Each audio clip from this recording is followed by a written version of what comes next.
Friends, welcome back to my channel. आज हम लोग म्यूजिक का प्रैक्टिस सेट नंबर 12 करेंगे।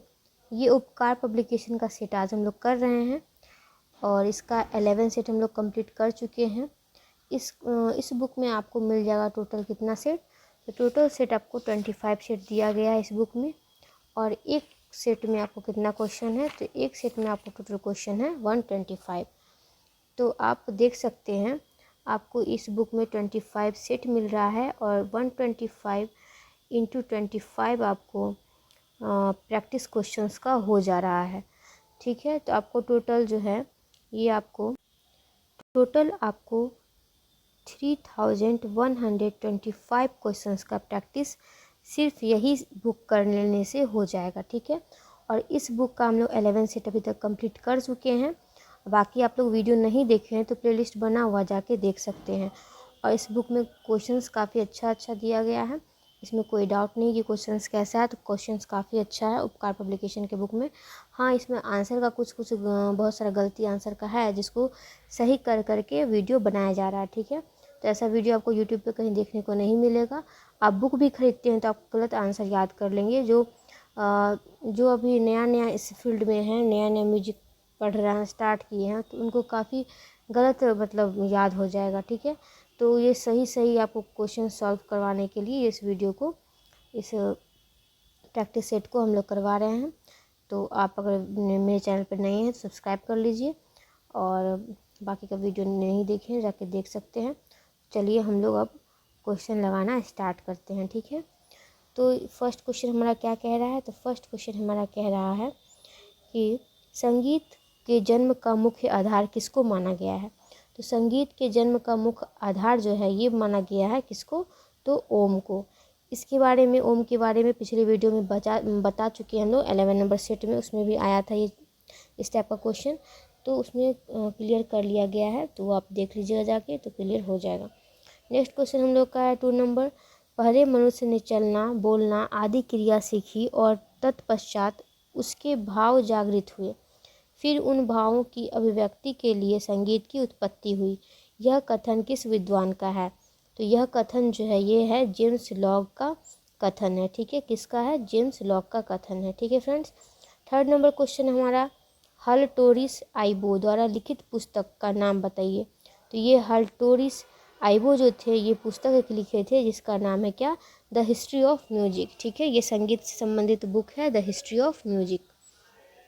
नेक्स्ट हमारा 4 नंबर क्वेश्चन, वैज्ञानिक दृष्टिकोण से संगीत की उत्पत्ति का आधार माना गया है। तो वैज्ञानिक दृष्टिकोण से संगीत की उत्पत्ति का आधार क्या माना गया है, तो ये वैज्ञानिक दृष्टिकोण से पूछेगा तो ध्वनि आंदोलनों को संगीत की उत्पत्ति का आधार माना गया है। ठीक है, 5 नंबर क्वेश्चन हम लोग देख ले तो पूछा गया है इसमें कि भारत का प्राचीन इतिहास कितना ईसा पूर्व प्रारंभ हुआ था। ठीक है, प्रारंभ कब हुआ था भारत का प्राचीन इतिहास, तो ये हुआ था 3500 ईसा पूर्व पहले। ठीक है, कब हुआ था, 3500 ईसा पूर्व पहले।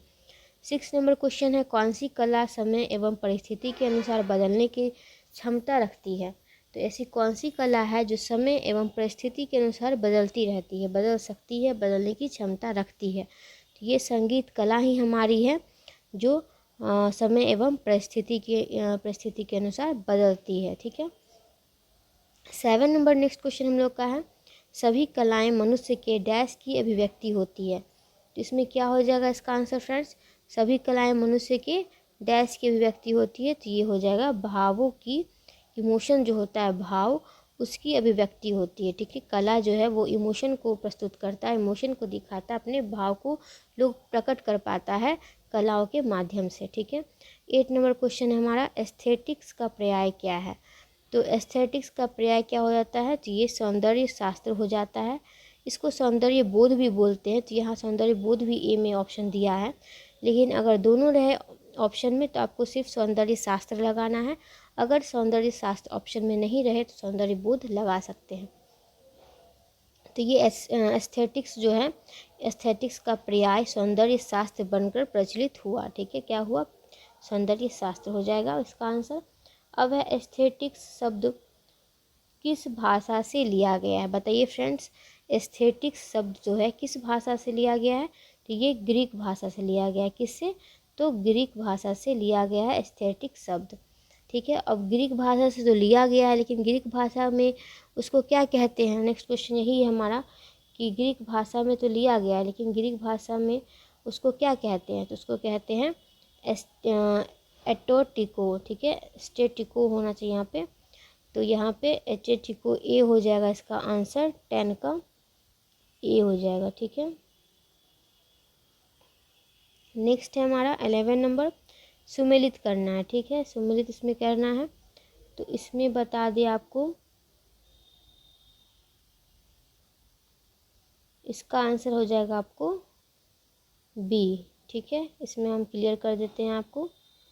इसमें आपको गोपालाचारी जो है, राजगोपाल, ये संबंधित हो जाएंगे किससे, तो ये हो जाएंगे आपको लियोफोन से संबंधित। ठीक है, अब ये जो है आपको फिर मुथुस्वामी दीक्षितर हो जाएंगे इससे, मुवल्लुर सभापति अय्यर से। ठीक है, और ये रामास्वामी दीक्षितर जो हैं ये आपको हो जाएंगे, रामास्वामी दीक्षितर हो जाएंगे हंस साध्वी से। किससे, ये हंस साध्वी से हो जाएंगे रामास्वामी दीक्षितर।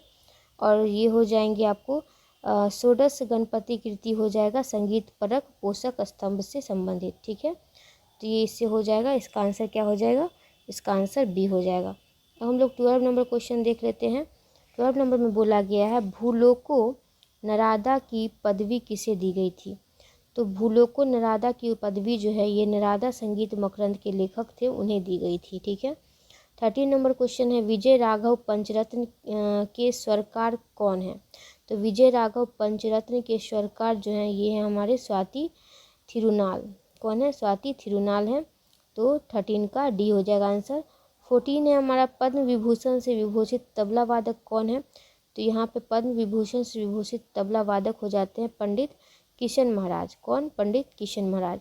15 है पुरंदर दास का दूसरा नाम क्या था, तो पुरंदर दास का जो दूसरा नाम था वो था श्रीनिवास नायर। ठीक है, श्रीनिवास नायर पूरा नाम था, श्रीनिवास नायर। नेक्स्ट है हमारा 16 नंबर क्वेश्चन, और इसमें बोल रहा है पंडित दामोदर लिखित ग्रंथ का नाम पूछ रहा है, तो पंडित दामोदर लिखित ग्रंथ कौन सा है, संगीत दर्पण हो जाएगा हमारा। 17 नंबर क्वेश्चन है किताबे नवरास, किताबे नवरास के ग्रंथकार कौन है, तो किताबे नवरास के ग्रंथकार हैं इब्राहिम आदिल शाह द्वितीय। ठीक है, कौन है, इब्राहिम आदिल शाह द्वितीय। नेक्स्ट है हमारा अनुपराग विलास के लेखक कौन है, तो अनुपराग विलास के लेखक है पंडित कुमार गंधर्व। कौन है, पंडित कुमार गंधर्व। 19 है हमारा पाश्चात्य स्वर लिपि पद्धति एवं भारतीय संगीत के लेखक बताइए, तो इनमें से आपको बताना है जो पाश्चात्य स्वर लिपि पद्धति एवं भारतीय संगीत ये पुस्तक है, ये पूरा नाम है पुस्तक का, तो ये इनके लेखक कौन है, तो इसके लेखक हो जाएंगे प्रोफेसर स्वतंत्र शर्मा। कौन हो जाएंगे, प्रोफेसर स्वतंत्र शर्मा। इसी नाम से आपको मिलता जुलता पाश्चात्य स्वरलिपि पद्धति और भारतीय संगीत ये पंडित विष्णु नारायण भातखंडे के द्वारा भी लिखी गई थी। ठीक है, तो ये भी ध्यान में रखिएगा, ऑप्शन में अगर वो रहता तो कन्फ्यूजन हो जाता है, लेकिन यहाँ ऑप्शन में वो नहीं है, तो स्वतंत्र शर्मा हो जाएंगे यहाँ पे। अब हम लोग नेक्स्ट क्वेश्चन देख लेते हैं 20 नंबर क्वेश्चन।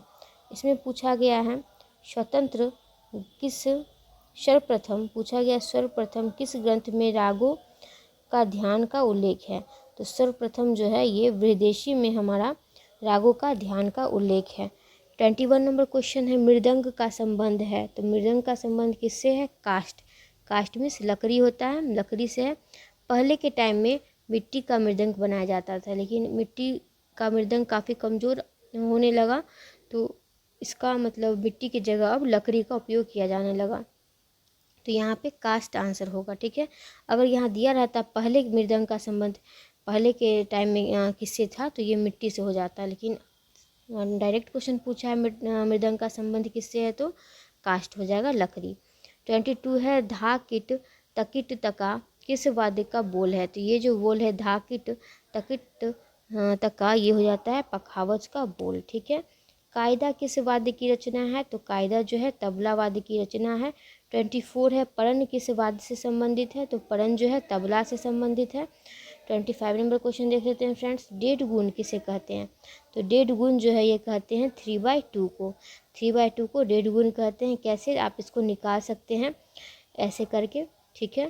तो ये डेढ़ गुण जो हो गया ये हो जाता है 3/2, ठीक है। 3/2 को हम लोग डिवाइड करके देख लिए, ये डेढ़ गुण आ रहा है, डेढ़, ठीक है। नेक्स्ट क्वेश्चन हम लोगों का है सरस्वती मनोहरी डैश है। सरस्वती मनोहरी कौन सा राग हो जाएगा? ऑडव ऑडव राग हो जाएगा। कौन सा राग? ऑडव ऑडव राग हो जाएगा। नवरोज एक कौन सा राग है? तो नवरोज एक है पंचमाद्रेय राग। नवरोज क्या है? एक कौन सा राग है? तो पंचमाद्रेय राग है। तो ये हो जाएगा 27 का। 28 देख लेते हैं। तो उदय रवि चंद्रिका राग का एक अन्य नाम क्या है? तो उदय रवि चंद्रिका राग का एक अन्य नाम है हिंडोलम राग, ठीक है। राग मधुमती है। तो राग मधुमती है, ऑडव संपूर्ण राग है राग मधुमती। 30 है हमारा संवाद स्वरों के बीच कितने अंतराल होते हैं? तो यहाँ पे आपको दिया गया है, आप ये क्वेश्चन एक बार चेक कर लीजिएगा। तो यहाँ पर आंसर दिया गया है 7 या 12 श्रुतियों का अंतर, ठीक है। आपको कोई भी क्वेश्चन में डाउट हो तो कमेंट जरूर कीजिएगा, उसको एक बार चेक कर लिया जाएगा, ठीक है। नेक्स्ट है हमारा स्वरित स्वर किन गंधर्व स्वरों से संबंधित है? तो स्वरित स्वर जो है ये रे ध से संबंधित है, ठीक है। 32 है हमारा संगीत का प्राण किसे माना जाता है? बताइए फ्रेंड्स, संगीत का प्राण किसे माना जाता है? तो ये नाद को माना जाता है। 33 है हमारा क्वेश्चन अलंकार। अलंकार के बोलों को जब द्रुत गति से बजाया जाता है तो उसे क्या कहते हैं? तो अलंकारों के बोलों को जब द्रुत गति से बजाया जाता है तो उसे कहते हैं क्या? पलटा, ठीक है। पलटा ऐसे भी लिखा जाता है और यहाँ पे ऐसे लिखा हुआ है, ठीक है, पलटा कहते हैं। 34 है स्वरों के नाम षड्ज ऋषभ आदि सर्वप्रथम किस ग्रंथ में मिलते हैं? तो ये स्वरों के राग जो है किस ग्रंथ में सबसे पहले मिले थे? तो ये मिले थे हमारा नारदीय शिक्षा में, नारदीय शिक्षा में, ठीक है। नेक्स्ट है हमारा 35 नंबर क्वेश्चन। इसमें पूछा गया है किस वेद में संगीत सामग्री मिलती है? तो संगीत से संबंधित वेद कौन सा है फ्रेंड्स? तो ये सामवेद ही हमारा है जिसमें संगीत के बारे में हमारा चर्चा मिलती है। 36 है हमारा ये ताल के बारे में दिया गया है, तो देख लेते हैं। तो ये हो जाएगा आपको डी आंसर हो जाएगा। ए का हो जाएगा 3, बी का हो जाएगा 1, सी का हो जाएगा 4 और डी का हो जाएगा 2। तो खंड जाति 8 ताल हो जाएगा 6 अक्षर कला वाला। संकीर्ण जाति ध्रुव ताल हो जाएगा 20 अक्षर कला वाला। मिश्र जाति रूपक ताल हो जाएगा 14 अक्षर कला वाला। और चतस्र जाति रूपक ताल हो जाएगा 10 अक्षर कला वाला, ठीक है। नेक्स्ट क्वेश्चन हम लोग का 37 नंबर। नीचे दिए गए कथन एवं कारण को पढ़ना है और सही को चुनना है। तो इसका आंसर हमारा हो जाएगा ए और आर दोनों सही है। ए में क्या है? कर्नाटकी एवं हिंदुस्तानी संगीत में हमें कई एक जैसे राग मिल सकते हैं, ठीक है। बोल रहा है कर्नाटकी एवं हिंदुस्तानी संगीत में हमें कई एक जैसे राग मिल सकते हैं। कर्नाटकी संगीत में चारुकेशी राग हिंदुस्तानी संगीत के चंद्रकौंस राग के समरूप है और इसको भी सही माना गया। ध्यान रखिएगा फ्रेंड्स, इसको सही माना गया, ठीक है। चारुकेशी राग जो कर्नाटकी संगीत में है और हिंदुस्तानी संगीत में जो चंद्रकौंस राग है, दोनों को सम्मान माना गया है। 38 है हमारा भारत में संगीत की कितनी पद्धतियाँ प्रचलित है? तो हम लोग सभी लोग जानते हैं फ्रेंड्स, भारत में 2 तरह की पद्धतियाँ संगीत की प्रचलित है, एक कर्नाटकी संगीत और एक हिंदुस्तानी संगीत या फिर उत्तर भारतीय संगीत। नेक्स्ट है हमारा दक्षिणी संगीत पद्धति को क्या कहा जाता है? तो दक्षिणी पद्धति संगीत को कर्नाटकी संगीत या कर्नाटकी पद्धति संगीत कहा जाता है। 40 नंबर है हमारा दक्षिण तथा उत्तर भारत दोनों पद्धतियों में मान्य संगीत रत्नाकर ग्रंथ का रचना काल क्या माना गया है, ठीक है। दक्षिणी संगीत वाले भी और उत्तर भारत के लोग भी किस संगीत रत्नाकर का जो ग्रंथ काल है, रचना काल, वो कब माने हैं? तो 13वीं शताब्दी ही दोनों माने हैं, ठीक है। 41 है अवधी लोकगीतों में संस्कार संबंधी गीतों को क्या कहते हैं? तो यहाँ अवधी लोकगीत का पूछ लेगा तो क्या कहेंगे? तो ये कहेंगे सोहर, ठीक है, सोहर कहते हैं। 42 है अवधी लोकगीतों में 12 मासा गीत कब गाया जाता है? तो अवधी लोकगीतों में 12 मासा गीत गाया जाता है ऋतु वर्णन में, ठीक है, ऋतुओं के वर्णन में 12 मासा गीत गाया जाता है। 43 है ब्रज में जात के गीतों को कब गाया जाता है? तो ब्रज में जात के गीतों को अनुष्ठानों पर ही गाया जाता है। किस पे? अनुष्ठानों में ही गाया जाता है। 44 है हमारा, इसमें देख लेते हैं 44 में क्या हो जाएगा। तो 44 का हमारा सी हो जाएगा, ठीक है। जोगिनी हो जाएगा, संस्कार गीत, सॉरी जोगिनी हो जाएगा, ए का 4 हो जाएगा, पहले लगा लेते हैं। फिर बी का 1 हो जाएगा, सी का 2 हो जाएगा और डी का क्या हो जाएगा 3। तो हो जाएगा जोगिनी हो जाएगा, अनुष्ठानिक गीत हो जाएगा जोगिनी। फिर हमारा हरितयरा हो जाएगा संस्कार गीत। फिर लावनी हो जाएगा ऋतु गीत और लांगुरिया हो जाएगा क्या चैत्र मास में फूल डोल, ठीक है। तो ये हो जाएगा आंसर। 45 हमारा गढ़वाल में देवी देवताओं से संबंधित लोकगीतों को क्या कहा जाता है। तो गढ़वाल में देवी देवताओं से संबंधित लोकगीतों को कहा जाता है मांगल गीत। 46 है टप्पा में किस भाषा का प्रयोग होता है। तो टप्पा में होता है पंजाबी भाषा का प्रयोग।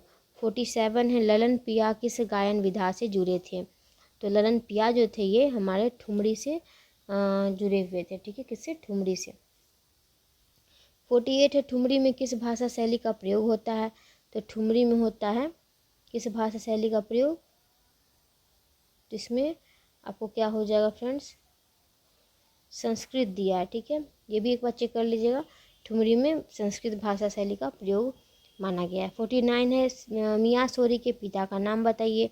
तो मियाँ सोरी के पिता कौन थे, गुलाम रसूल थे। कौन थे, गुलाम रसूल थे। फिर नेक्स्ट है हमारा 49 हो गया। 49 हो गया तो 50 देख लेते हैं। इसमें पूछ रहा है ठुमरी के प्रवर्तक का श्रेय किसको दिया जाता है। ठुमरी के प्रवर्तन का श्रेय जो है ये वाजिद अली शाह को दिया जाता है। किसको, वाजिद अली शाह को। 51 है अहमद जान थिरकवा किस घराने के थे। तो अहमद जान थिरकवा जो है ये थे हमारे फर्रुखाबाद घराने से। किस घराने से, फर्रुखाबाद घराने से। फिर है आपका नेक्स्ट बफाती मियाँ किस वाद्य के लिए प्रसिद्ध थे। तो बफाती मियाँ थे तबला के लिए प्रसिद्ध। किसके लिए, तबला के लिए प्रसिद्ध थे। 53 हमारा नेक्स्ट है। इसमें पूछा गया है ना धिन धिन ना को किसने प्रसिद्ध किया। तो ना धिन धिन ना को प्रसिद्ध करने वाले थे हमारे कुमार लाल, ठीक है। 54 है अल्लाह रखा खां किस घराने के थे। तो ये पंजाब घराने के थे। इस बुक में पंजाब घराने को हर जगह पंडित जाब लिखा है, तो ये ध्यान रखिएगा पंजाब घराना है, ठीक है। 55 हमारा पूछा है इसमें आपको इन लोगों का घराना बताना, ठीक है, क्या बताना, इन लोगों का घराना बताना है। तो अभी क्लियर कर लेते हैं हम लोग, ठीक है। तो देख लेते हैं। तो फ्रेंड्स इसमें क्या हो जाएगा आपका, इसमें आपको हो जाएगा करामतुल्लाह खां हो जाएंगे किस घराना के। तो ये हो जाएंगे हमारे फर्रुखाबाद घराना के। किस घराना के, फर्रुखाबाद घराना है इनका। मसीद खां हो जाएंगे हमारे किस घराना के, ये हो जाएंगे दिल्ली घराना के मसीद खां। गुदई महाराज हो जाएंगे आपको किस घराना के। तो गुदई महाराज हैं बनारस घराना से, ठीक है। जाकिर हुसैन किस घराना से हैं। तो जाकिर हुसैन हमारे पंजाब घराना से, ठीक है। तो ऐसे मिला लीजिएगा, इसका आंसर आपको डी हो जाएगा। 56 नंबर क्वेश्चन हम लोग देख लें। इसमें पूछ रहा है सुप्रसिद्ध शहनाई वादक उस्ताद बिस्मिल्लाह खां की मृत्यु कब हुई। तो सुप्रसिद्ध शहनाई वादक उस्ताद बिस्मिल्लाह खां की मृत्यु हुई थी 21 अगस्त 2006 को। 21 अगस्त 2006 को। पंडित रविशंकर का जन्म कब हुआ था। तो 7 अप्रैल 1920 को। कब हुआ था, 7 अप्रैल 1920 को पंडित रविशंकर का जन्म हुआ था, 7 अप्रैल 1920 को। 58 है किस संगीतज्ञ ने लॉस एंजल्स में किन्नर स्कूल ऑफ म्यूजिक की स्थापना की। तो ये पंडित रविशंकर थे जो लॉस एंजल्स में किन्नर स्कूल ऑफ म्यूजिक की स्थापना किए थे। नेक्स्ट हमारा है 59 नंबर। 59 में पूछा जा रहा है पंडित रविशंकर द्वारा रचित पुस्तक का नाम। तो माई म्यूजिक माई लाइफ जो है ये पुस्तक है पंडित रविशंकर का, ठीक है।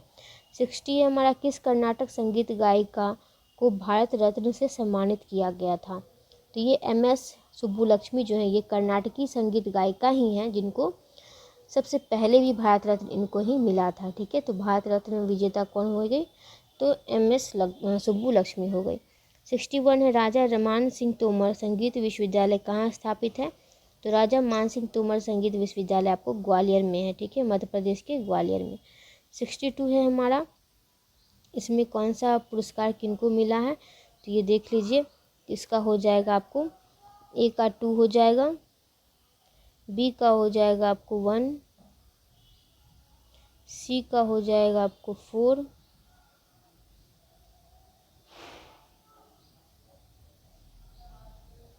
और डी का क्या हो जाएगा 3।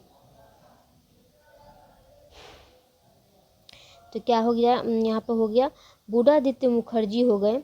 बूढ़ादित्य मुखर्जी को मिला है कौन सा अवार्ड? तो ये मिला इनको संगीत नाटक अकादमी अवार्ड, ठीक है।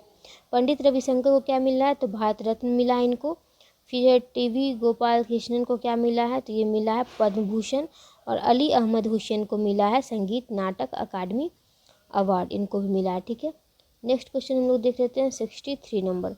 इसमें पूछा गया संगीत के क्षेत्र में कालिदास सम्मान किस राज्य सरकार द्वारा दिया जाता है?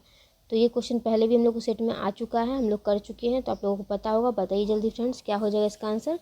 तो इसका आंसर क्या हो जाएगा फ्रेंड्स? इसका आंसर हो जाएगा मध्य प्रदेश। 64 है मेल प्रस्तार की सुविधा की दृष्टि से किन स्वरों को रा, री और रू की संज्ञा दी गई है? तो रा की संज्ञा दी गई है शुद्ध ऋषभ को, री की संज्ञा दी गई है पंचश्रुतिक ऋषभ को, और रू की संज्ञा दी गई है षडश्रुतिक ऋषभ को, ठीक है। तो रा री रू कौन सा हो जाएगा? शुद्ध ऋषभ, पंचश्रुतिक ऋषभ तथा षडश्रुतिक ऋषभ, डी हो जाएगा इसका आंसर। 65 है पंडित शामता प्रसाद का उपनाम क्या था? तो पंडित शामता प्रसाद का उपनाम था गुदई महाराज। 66 है भारत का पहला मुस्लिम शासक जिसने भारतीय संस्कृति का हनन किया, ये कौन थे? तो ये थे मोहम्मद गौरी। कौन थे? मोहम्मद गौरी थे। महान कवि जयदेव किस काल में हुए? बताइए फ्रेंड्स, महान कवि जो थे हमारे जयदेव, ये किस काल में हुए?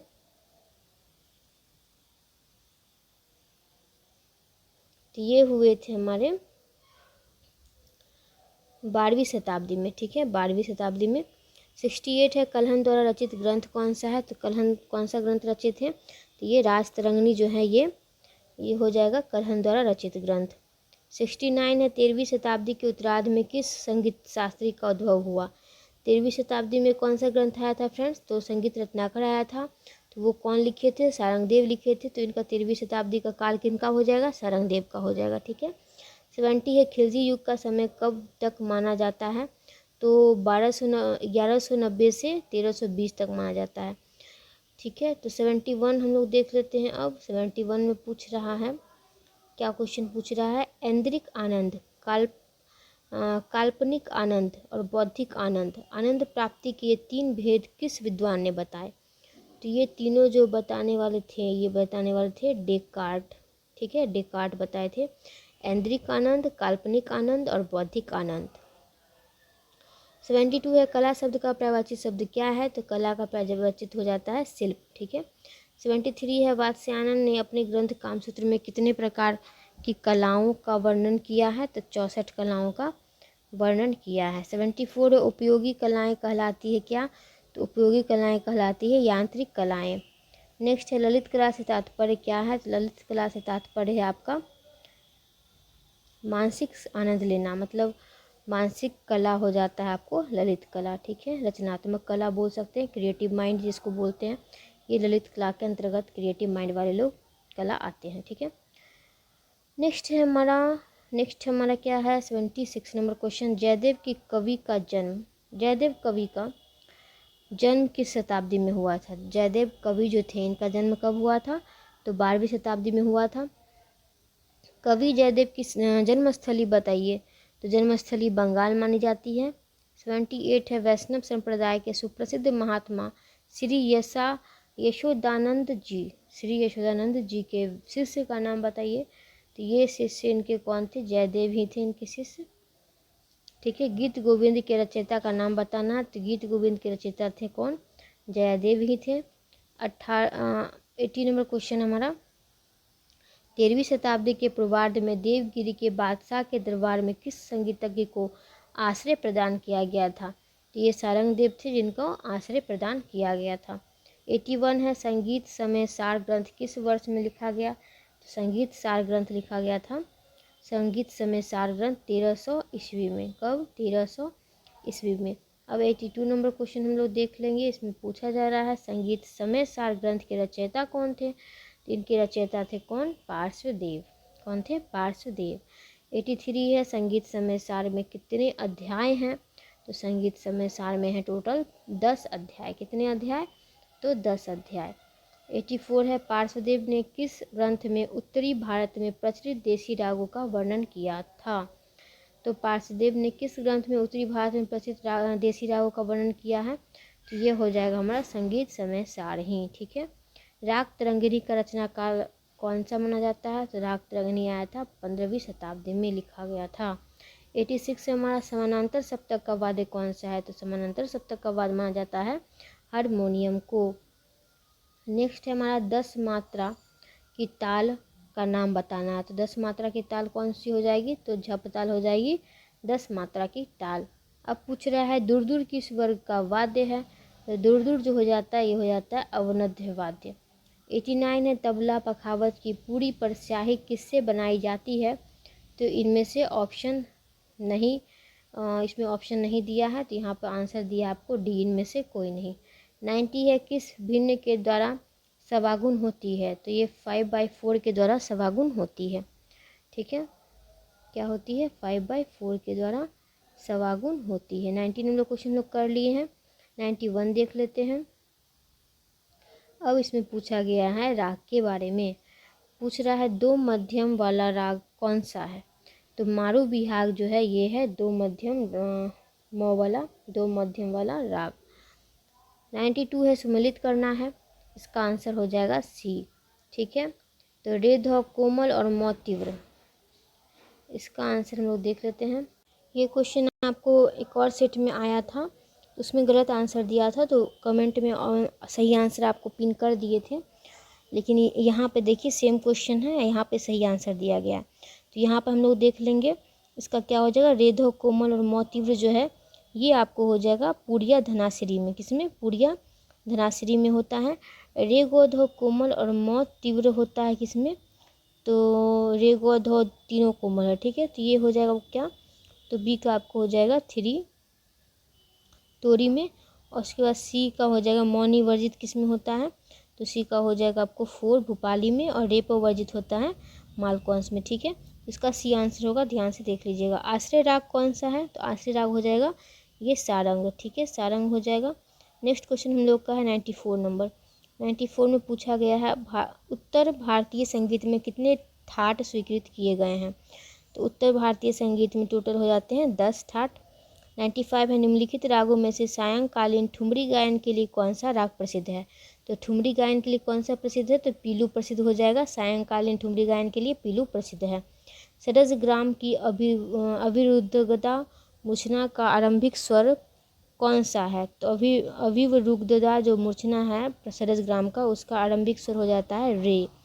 सरस ग्राम की अश्वक्रांता मूर्छना का आरंभिक स्वर कौन सा है? तो ये आरंभिक स्वर हो जाता है मौ। ठीक है, सरस ग्राम की मत्स्यकृता मूर्छना का आरंभिक स्वर कौन सा है? तो इसका मौ हो जाता है। फिर पूछा गया सरस ग्राम की शुद्ध साडजी मूर्छना का आरंभिक स्वर कौन सा है? तो ये हो जाता है प। 100 नंबर क्वेश्चन में है क्रमातस्वरा नाम सप्ता नामारोहणम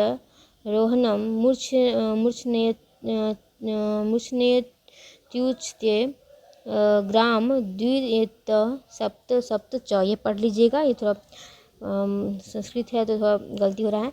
ये पंक्ति किस ग्रंथ में वर्णित है? तो ये वर्णित है आपको संगीत रत्नाकर में ही। ठीक है, ध्यान रखिएगा। नेक्स्ट है हमारा मठ्य ताल के स्वरूप को पहचानिए। तो ये हो जाएगा आपको 101 जैसा मठ्य ताल हो जाएगा। मंदिरों में प्रयुक्त होने वाले बड़े आकार के घन वाद्य को क्या कहते हैं? तो बड़े आकार के घन वाद्य को कहते हैं ब्रह्मतालम। ठीक है, ब्रह्मतालम। 103 है, MS सुब्बुलक्ष्मी को शास्त्रीय कर्नाटक संगीत के लिए राष्ट्रपति पुरस्कार किस ईस्वी में प्रदान किया गया था? तो 1956 में इनको MS सुब्बुलक्ष्मी को शास्त्रीय नाटक संगीत के लिए राष्ट्रपति पुरस्कार भी मिल चुका है। राष्ट्रपति पुरस्कार किनको मिला है? सुब्बुलक्ष्मी जी को ही मिला है 1956 को, 1956 को।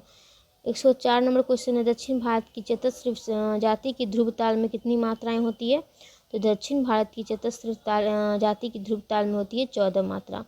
दक्षिण भारत की अठताल में कितनी मात्राएं होती है? दक्षिण भारत की अठताल में होती है कितनी मात्रा फ्रेंड्स? 12 मात्रा।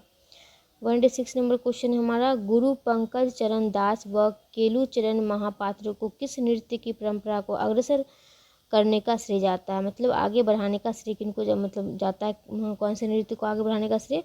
तो ओडिसी नृत्य को आगे बढ़ाने का श्रेय जाता है गुरु पंकज चरण दास को और केलू चरण महापात्र को। कथकली नृत्य किस प्रदेश का मुख्य नृत्य है? तो ये है केरल का मुख्य नृत्य। ठीक है। 108 है, कृष्ण नाट्य तथा राम नाट्य के रूप में नृत्य की यह परंपरा कहाँ प्रचलित है?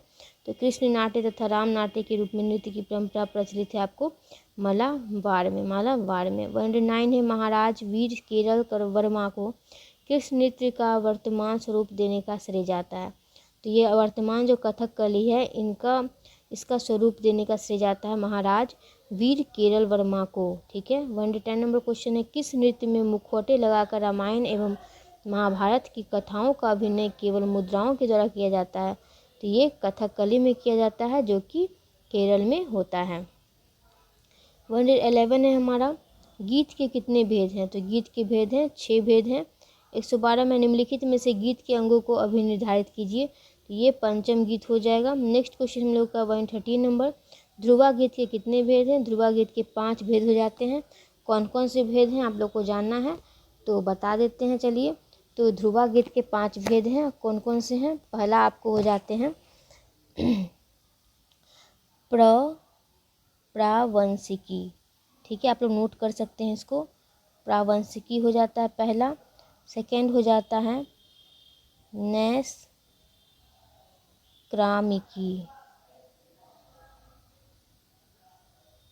नैष्क्रामिकी दूसरा। तीसरा हो जाता है आक्षेपिकी। ठीक है, आक्षेपिकी। ठीक है। चौथा हो जाता है आपको प्रासदिकी।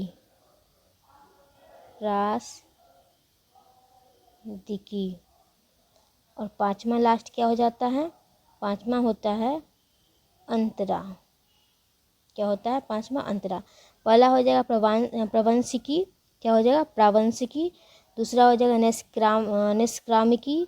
क्या हो जाएगा? निष्क्रामिकी। तीसरा हो जाएगा आक्षेपिकी। चौथा हो जाएगा प्रासदिकी।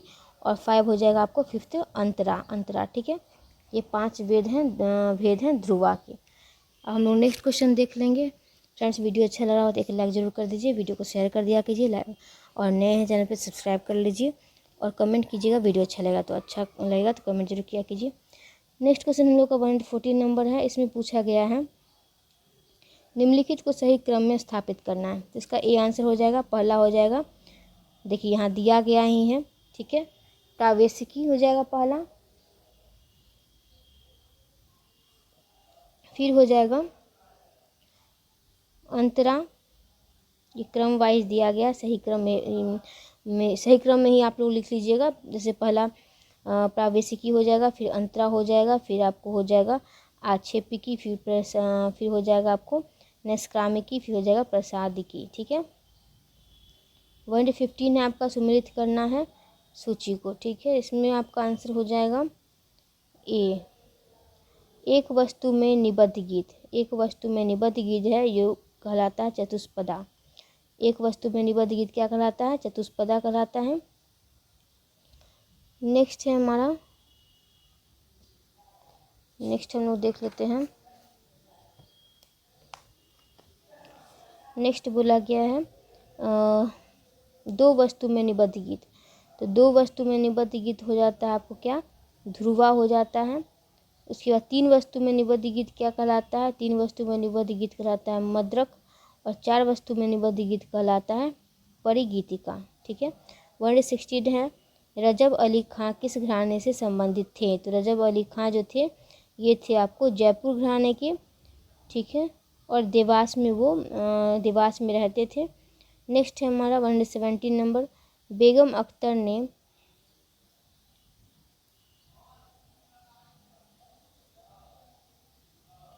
पूछ रहा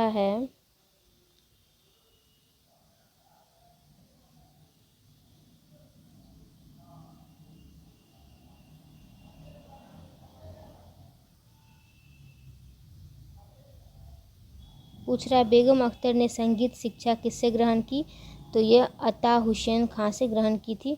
फिर रोशन आरा बेगम के गुरु कौन थे, तो अब्दुल करीम खां जो कि किराना घराना के थे, वही थे रोशन आरा बेगम के गुरु।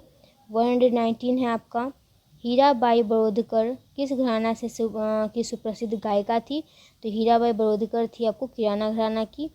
फिर है हीराबाई बड़ौदकर ने संगीत शिक्षण किस संगीतज्ञ से प्राप्त किया, तो हीराबाई बड़ौदकर के गुरु कौन थे संगीत के, तो ये थे फैज मोहम्मद। फिर है आपको 121, मराठा किस वाद्य का प्रयोग करते थे, तो मराठा जो है ये करते थे आपको ये सभी का प्रयोग, वीणा का, मृदंग का, दुदुम्भी का, सबका, ठीक है, ये सब का प्रयोग करते थे। नेक्स्ट है हमारा, नेक्स्ट है मराठा किस गायन शैली